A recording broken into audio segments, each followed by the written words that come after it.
Hi, so I'm here today with Brendan Hodge from the US, and he published an article the other day on the Pillar Catholic called Fact and Fiction, Vatican II and the Vocations Crisis. And I was very interested in the statistics in this article because he has done some work on, on on the statistics in Ireland, so which are of no great surprise to us. So, Brendan, I don't know if you'd like to introduce yourself and give us a little bit of background to how you put together this study and just your thoughts around it and for the Irish viewers here in Ireland. Yeah, great to be on with you. My background is am a Catholic father and husband. Have 7 kids. Went to Franciscan University of Steubenville. But by day, I'm a pricing director for an industrial tools company, so I work with a lot of data. And then my side thing that I do out of interest in the church is working with the Pillar on data journalism. So we try to do a lot of articles that are focused on numbers and examining the church from a numerical point of view. And for this article, a number of data sources that I've seen that look at vocations and numbers of priests and seminarians around the world are from data repositories that were started right in the wake of Vatican II. So they start in the 1970s, at which point, especially in the US, and I think more globally too, there was kind of a sociological turn in some parts of the church. And so there was a focus on creating data sets and publications and so on that would examine that. And there is an annual statistical handbook that the Vatican puts out, which looks at statistics for all the whole church. And that was first put out in 1970. It comes out every year. And I had done some previous articles where I looked at the national statistics for different countries on how the number of priests, the number of Catholics, the number of seminarians and ordinations had changed since that time. And there was some very interesting data in there about how really the profile of where ordinations are happening in the world are shifting from Europe and North America to increasingly Asia, South America, and most especially Africa, which is the fastest growing part of the church, both in terms of Catholics and in terms of priests. But the limitation on that data source is that it starts in 1970. And so it really started right in the wake of the council. And here in the US, as well as in Europe, I knew that, I mean, the experience that we all talked about as I was growing up was that there was this complete collapse in vocations after the council. I mean, kind of the broad number for the US is that right before Vatican II, we were ordaining about 1,000 priests a year in the US. And since 1990, that number has been about 450 priests a year. So we're a bit less than half what the rate of ordinations were before that. So I wanted to understand what was happening before that point. And the data source that I was able to find, which goes back to a bit before the council, is this sort of directory of the Catholic Church, which is put out by the Vatican Printing Office. It's called the Annuario Pontifico. It's printed in Latin. And mostly it is a directory. It lists all the cardinals, the curial officials, but it lists each diocese. And since World War II, at sort of the header for each diocese, it has a little statistical section where it lists the number of priests, the number of male and female religious, the number of Catholics, the number of ordinations, and the number of baptisms. So it's not exactly a statistical table. You have to go look up Yeah. each individual diocese and track them in each issue. But I went and spent a few hours with a scanner sitting in a local seminary, a library, with their archive of all these issues, and just scanned in for 17 different dioceses around the world what the numbers were for each year. So we started in 1946. That's the first year in the collection where they had that data. I'd looked at some issues from the 1930s, 1920s. They didn't have the statistics back then, so it appeared to be something that started right after World War II. And that allowed me to look at the 15 years before the council, and then what happened during the 60s and through on to the present. So it gave us a chance to look at a little bit of a trend before the council and see what was the world like that the bishops were looking at when they went to the Vatican II Council, and what were they responding to in terms of the vocation trends that they were seeing. Yeah, yeah. Um, and I think it's very interesting to see that data, because a few years ago I went to Mount Athos, which has, several monasteries on it, and Greece itself, if you look back before the 60s, would have had, a lot more priests, celibate priests on Mount Athos, monks, than they do today. It's quite stark, and they didn't have that same change in their church as we had in Vatican II. And yet the decline is very, very similar to what we see in the Catholic Church today. I mean, the fall off in vocations, very similar path. To us. So, and that's what always intrigued me. They didn't have this sudden change in the mass. They didn't have this council, and yet we see today in Mount Athos the 20-something monasteries, the Greek ones. We struggle with vocations and struggle getting people there. So, I thought that was very interesting. What I do find interesting about your article is you've included Dublin in the figures, which obviously from my point of view was very, very interesting. And at the moment there isn't a single seminarian in formation in the Diocese of Dublin, which is the largest diocese in Ireland. Approximately 20% of the Catholic population would live in Dublin, and but it's not just Dublin that we see this problem. It's other dioceses that you've spoken about: Madrid, Milan, Munich, Paris, Vienna, and so forth. Do you think this data is going to inform us better how to deal with the challenges in the church, or how would we use this data, in your view, to discuss the vocations crisis and the faith crisis we have in the church? So, I guess to my mind, part of what this points to is that we really have had two types of trouble within the church in regards to vocations. One is simply with Christianity facing the modern world. And to your point, I think that's a much broader problem. Obviously, if the Orthodox are having problems with vocations, that it's not simply the effect of Vatican II and the confusion and modernizations coming out of Vatican II that causes that. And I know that something that I've read in regards to the Orthodox and even to Protestant denominations is obviously for parish clergy. For the Orthodox, they have married priests. For Protestant clergy, they have married ministers, and in many denominations, female ministers. And even so, these groups have problems with vocations. I think to the extent that Protestants solve this with ordaining women, or having women in ministry, Yeah.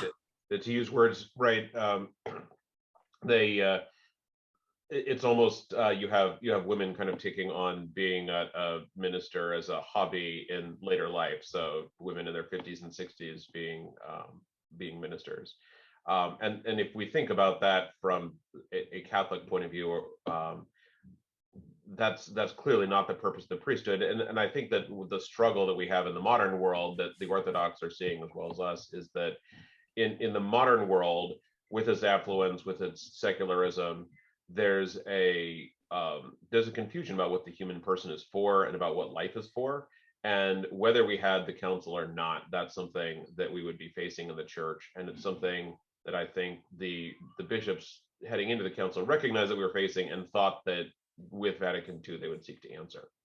I think the other thing that we have to be clear on is that while there are continuing debates within the church about whether the documents and the theological and liturgical developments of Vatican II help or hurt addressing these problems, and maybe a good bit of both, in different ways.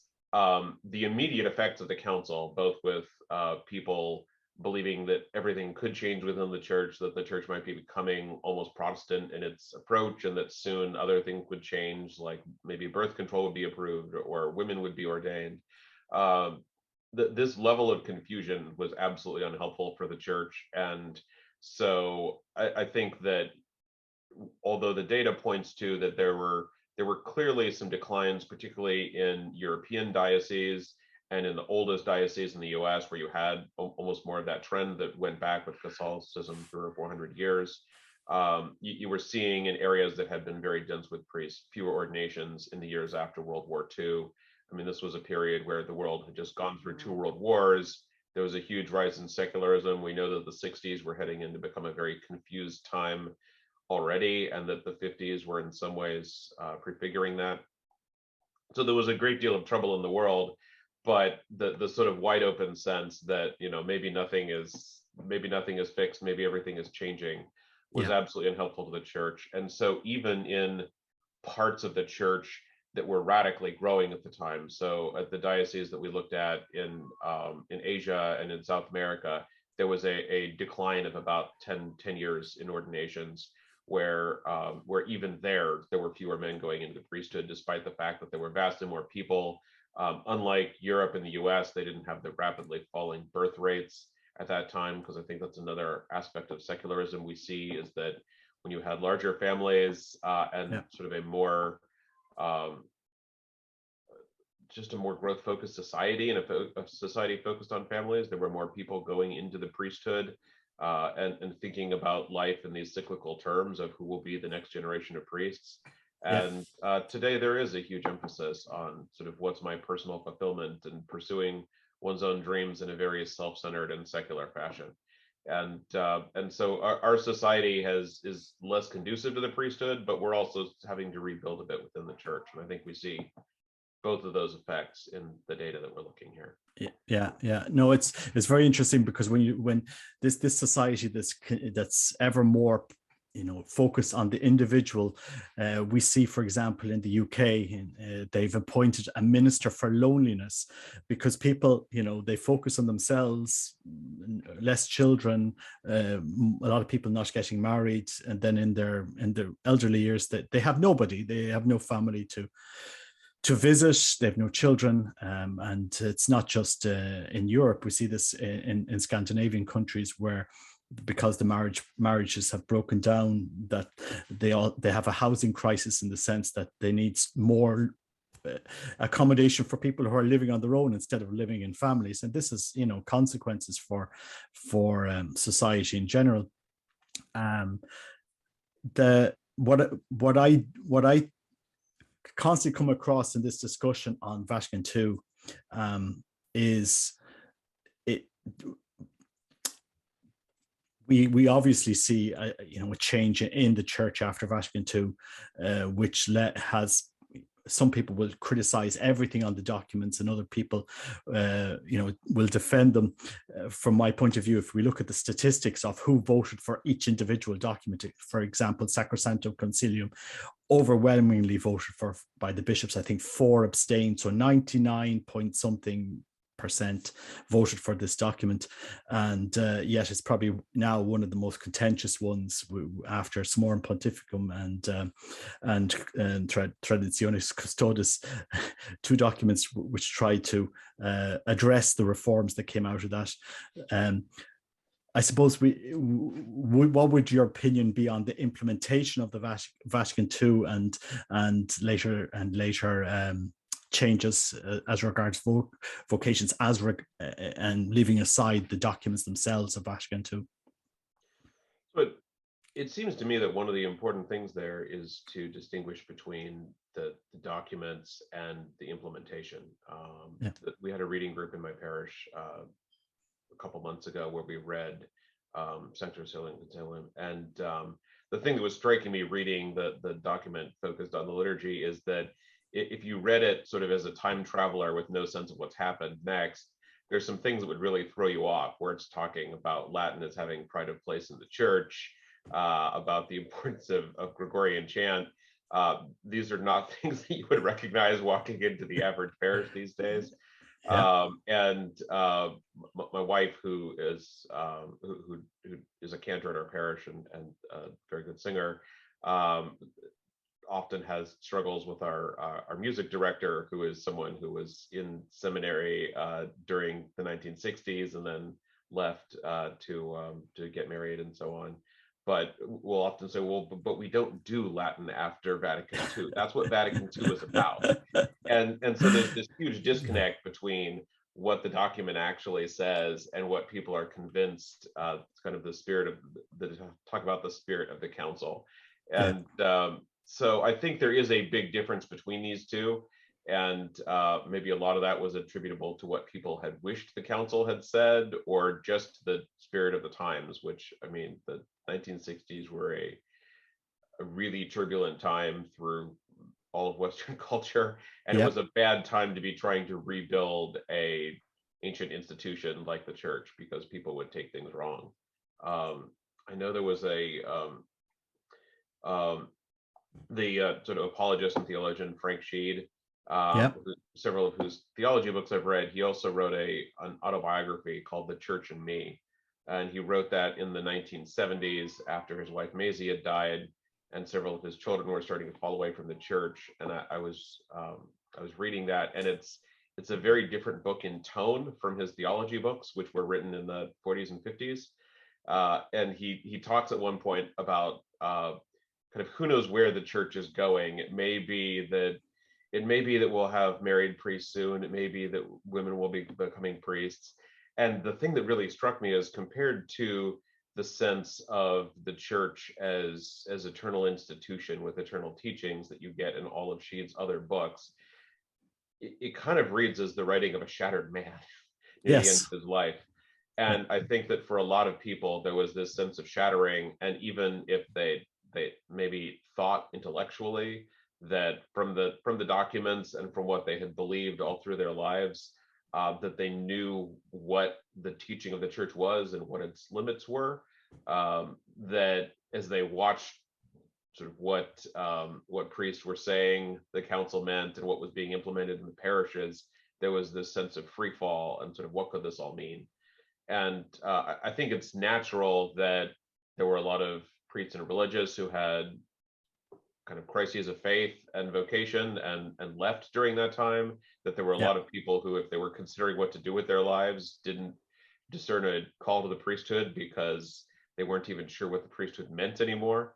And so we have this period where that there was just, I mean, really chaos reigning within the church. And to a great extent, it seems to me that it was the long pontificate of John Paul II and his teaching and kind of that rebuilding sense of we now know what Catholicism is and what it teaches. I mean, I remember when the Catechism of the Catholic Church was published, and there were all sorts of crazy books that were being recommended before that came out, and said, "Oh, if you want to understand what the church teaches, read this book." And some of them were very unsound. And people were saying, well, you can't use the old catechisms from before the council because those just don't apply anymore. And so you should read this thing written by some priest somewhere. And so I think that there has been a huge amount of rebuilding, and to a great extent, we see that reflected in a lot of countries seem to have kind of leveled off or started to grow a little bit more in vocations. And in the developing world, it's not that their number of priests per 100,000 Catholics has been growing, particularly in the developing world, is that the number of Catholics continues to grow, and that the priests have kind of been keeping pace a bit. There are a few parts of Africa that are actually having a bit of a vocations boom, like in Nigeria. But I think that we are still very much in the rebuilding phase, and we are still facing the modern secular sense of this kind of the crisis of what it means to be human and what our place in the world is. And so now we're very much, if it used to be that priests were sort of respected authority figures and the church had a very clear place in society, that's definitely not the case now.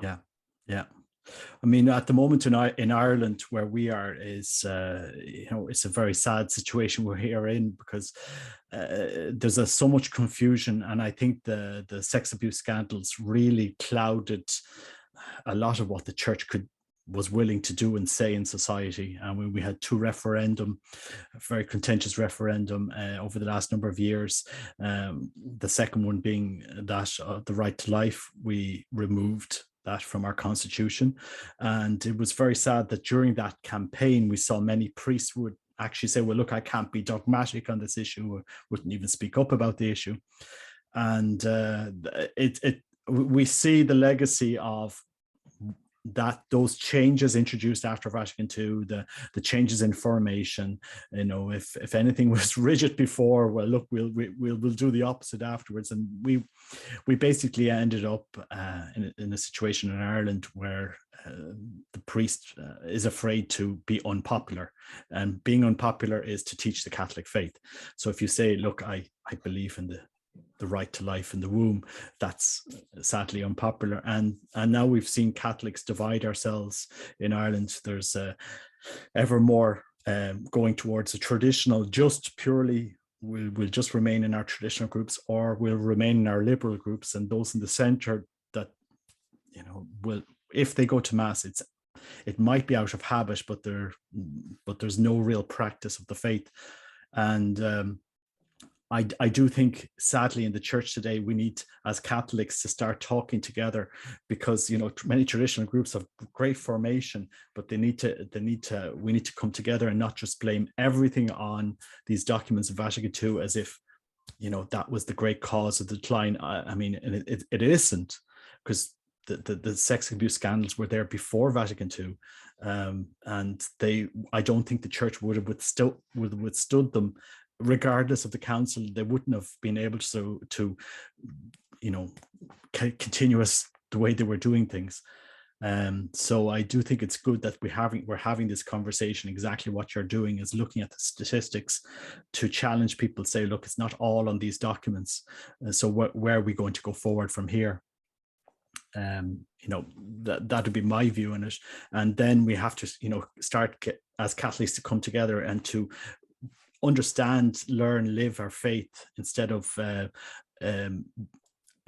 just being in nominal Catholics, which is what many of them are in Ireland, sadly. I don't know if the situation in the States is different than here, but at the moment here in Ireland, it's mass attendance for those who call themselves Catholics is less than 20%, and during the pandemic, we definitely saw once the restrictions were lifted that many never came back to mass, and it really is kind of an unveiling of what's happened to the faith there. Yeah, we see somewhat similar trends here in the US. I mean, depending on the survey of people who say that they are Catholic, you have between 20-25% of people actually go to mass on a regular basis. We also have there's a trend that a few sociologists have coined the term the nuns. So people, when you ask them what their religion is, they say none. And the largest source of people who say that their religion is none are people who grew up Catholic. Yeah. We did a survey back in the fall in order to sort of dig a little bit more deeply into the question of sort of people who were raised Catholic, what are they now? And that was really one of the most stark things, is that if you look at the composition of both evangelical Christians here in the US and people who have no religion at all, both of those, their largest source of converts are former Catholics. Yeah. So we have a big problem there, and I think also to your point about kind of the divisions within the church. This was, I mean, I guess this is going back some years, but when I was growing up and a teenager, I grew up in California. And our pastor actually was a priest who was ordained in Ireland and had been serving out his ministry in the US. I know that used to be very common. But he had gotten into the habit of, whenever we said the creed, he would substitute, instead of saying became man, he would say became flesh, because he didn't want to say that Christ had been a man. And so you would get this sort of sound of discord as the whole congregation would say man, and he over his microphone would say flesh. And at one point, my mom came up to him after mass and said, Father, why is it that you always do this? And he said, well, I don't really want to offend the ladies.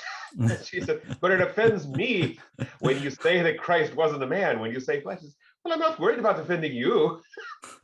And so there's this sense of sort of, you're trying to reach out to people who you think will be offended just by the very essence of Catholicism, the idea that Christ was a man who was a human being living among us. And if you're a human, I suppose this is a radical statement in today's society, but you have to either be a man or a woman. You don't just exist without a Yeah. sex. Yeah. Yeah. And but there was this sense that, as someone who was already there going to church and believed everything that the church taught, he wasn't really worried about offending her because he figured she would just keep coming back anyway. Yeah. And so maybe he could reach out to someone by saying flesh. And I mean, I think the idea you would convince anyone with word games like that is silly to start with, but it really, I always think of this because it seems like it underlines so many of the tendencies and divisions within our church that um, sort of you would be constantly poking and Yeah. offending the people who are most faithful to the church's beliefs, out of the conviction that somehow you could reach out to people who dislike the very essence of what the church is. Yeah. um, and I think that's an approach which fails doubly because you you're never going to convert the world by being ashamed of what the church teaches. Exactly. It's only going to be through full embrace of Christ and bringing Christ to the world that we make any change in the world at all. And when we have this other approach of sort of, well, maybe we could be, I mean, I think even Pope Francis has used this phrase, sort of church as an NGO, a Yeah. non-governmental organization. If we could sort of hide Jesus in a corner and focus on being an NGO, you won't convert the world that way. You'll just be a badly run NGO. Yeah, exactly. And no man is going to give himself to a badly run NGO. Like, this is the simple No. reality. This is what we found out in Ireland. And I think now is the time for laity, especially us that have taken this time to study the faith, is to really challenge our peers, challenge those in the church to say, well, what is the faith? What is prayer? And I keep going back. We spoke about the catechism. I usually just quote from the modern one, which it's really not bad. People, and if people want to go back and use the Baltimore Catechism, the Catechism of the Council of Trent, no problems with that. Let's study them all. But really, the Church's teaching hasn't been completely changed after Vatican II. What was a sin before Vatican II remains a sin today, unless somebody can enlighten me otherwise. But that's my view of the modern catechism. The simple reality is we don't even teach the modern catechism today. We're afraid of it.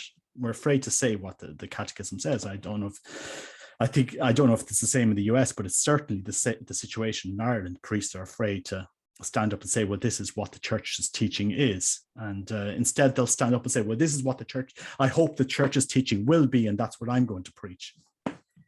Yeah, we definitely hear some of that too. I do think that, and I mean, maybe this is the what Pope Benedict talked about, kind of a smaller, purer church, and sort of a purging away. And I think that, in my mind, one of the things that we are starting to see in the US, and that I would hope sort of as we come out of this time of trials, we will see more broadly in the world, is that there was kind of a an institutional weight or an institutional acclaim which kept the church going at a certain time in the world, that people became priests because they thought that the church was important, and that if you were a priest, you were important. Yeah. And I think we still see that in some of the fights about who should become a priest, and people wanting to change the priesthood because they see just becoming a priest as winning and being institutionally important and having power. But one of the things that I think has allowed the US to start to come out of the post-Vatican II crash, if you will, is that as you get to this point where a lot of the people who are more focused on what they wish the church was, and changing all the church's teachings, those aren't people usually who are inspired to go into the priesthood or to devote their lives to religious life, or even to spending an hour on Sunday mornings going to mass. And so you see less and less of them. Yeah. And the people who are going into seminary now are usually people who believe that they believe what the church teaches, they believe in the beauty of the liturgy, and they want to be holy men of God and teach what the church has always taught. And so among some of these priests who were bishops who were ordained back in the 60s and 70s and have kind of the spirit of Vatican II, as they call it, you hear a lot of complaints about what are we going to do about all these conservative young priests who want to bring back Gregorian chant and are teaching out of the catechism and doing things like this. And I think part of the answer is that these are the people for whom it seems like it makes any sense at all to be a part of the church. And the fact that we've had this filtering has allowed the church to be reborn a bit as you have these younger men who are going to seminary because they believe in the beauty of the church and the church's teachings. I know we have one of the youngest pastors in our diocese, and he's a wonderful priest, and I see a lot of hope for the future of the church there. But it does seem like there's sometimes an institutional crash that happens in the meantime, and it seems like you guys are experiencing that in Ireland right now. I did a piece a month ago, or maybe 2 months ago now, looking at the church in Germany, and that seems like a similar thing where I know that Germany has also had its abuse scandals, but also it's a very institutional and affluent church because of their church tax, which kind of here in the US, the church is entirely supported through tithing, and so I think there's a little bit of a tendency to listen to the people who are actually showing up and supporting the parishes. And there may be a different set of incentives in Germany where it's more a matter of getting people not to withdraw from the church tax. It doesn't matter if they show up to church, but so long as they don't, I think it's 30 euros and you have to fill out a form, pay a 30 euro fee, and you can withdraw from the German church and you're no longer paying your church tax. And that seems to be a very big focus in Germany, and their ordinations have just crashed in the last 15 years. And so, I mean, they may still have people paying tax, but they're not going to have any priests if they keep going at this rate. Their number, if you sort of project out the number of ordinations they have each year versus the number of priests they have now, it's going to go down by 80 and 90% with their number of priests. And you can't, I mean, at a human level, you can't sustain a church that way. And I think that one of the things, I mean, data analysis in a way is a fairly shallow way of looking at the church. I partly do it because I do numbers things at work all the time, and so it's a skill set I have. But I think that the true thing that it points to about the human condition is that the church is both human and divine. It's a human institution put on earth by Christ, and that because it's a human institution, I mean, it lives by generations. And so just as if you don't get married and have children, we won't have any more families. If you don't have young men going into the priesthood, we won't have any more priests. Every society requires people who are willing to fulfill each position within society. And if there's no one willing to devote their lives to the church, you can't say we won't have a church because Christ said that the gates of hell will not prevail against us, but it will, as Benedict said, become a much smaller church if we don't have those people who are willing to devote their lives to it. And so I think in that sense, looking at these numbers is kind of taking a pulse and seeing how the patient is doing. Well, thanks, Brendan, very much. It's great picking your brain on your thoughts on this, and I think definitely it's a conversation to start. We need to start having in the church, and it's definitely something that is going to interest a lot of Irish people. Before we finish up, would you like to say a short prayer for Ireland? Anything that you like, and we'll just end with that. Oh gosh, ask a Catholic to pray spontaneously, and you'll get into all sorts of trouble. I'm not good at making up prayers, so let's just say an Our Father and a Hail Mary. That's it.